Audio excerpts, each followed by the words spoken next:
Byrne here from freetechforteachers.com and practicaledtech.com.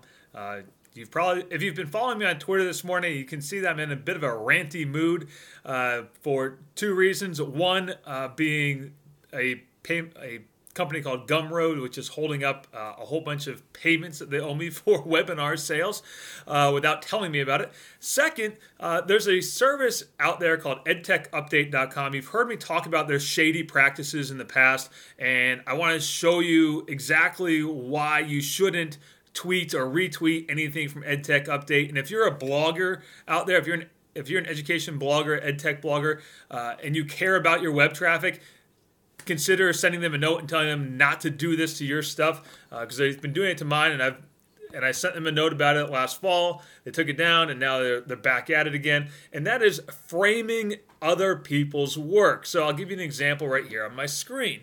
So you can see there's an article that I wrote. Sorry, this is a little shaky. There's an article that I wrote.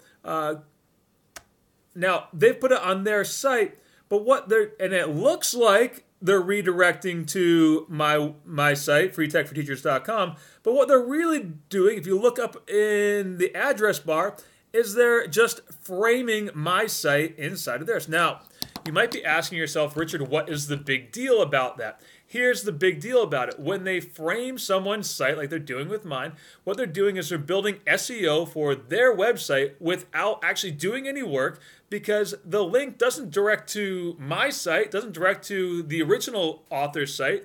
They do this to Larry Filazzo, they're doing it to Vicky Davis, they're doing it to a bunch of people. They don't redirect to those sites, they redirect to their own site, which is framing our sites. So it's a really shady practice. It's not technically a copyright violation, but it's really shady. So if you want to share the original work, click out of their stupid little banner at the top where they've framed the site, and then share the original work. Share the original work. Whenever you're sharing something, make sure you're sharing the original work. Don't share someone else's framed version. Don't share someone else's summary of someone else's work. Share the original work. Make sure you link to the original work, whether it's on Twitter, Facebook, wherever.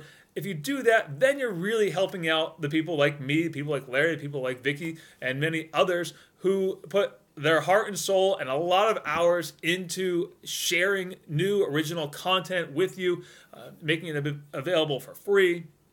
No, we don't get rich doing this. None of us are making much money at doing this, which is why I'm kind of upset right now about Gumroad.com holding up all the payments for my webinar sales. We're not getting rich doing this, so every little bit helps. If you can share the original source instead of sharing the frame source, I would appreciate it, and I think some other people would appreciate it too. So that's that, and sorry, I'm a little bit hoarse. But anyway, if you ever have any questions about anything EdTech related, send me an email, richard@byrne.media. If you want to tell me I'm full of it, fine. And also, if you're interested in copyright on my YouTube channel, on this YouTube channel, there is an hour-long webinar that Beth Holland and I did. It's a free webinar all about copyright and copyright in the classroom and copyright as it applies to all aspects of education. So check that out. Thanks, everyone. Have a great day.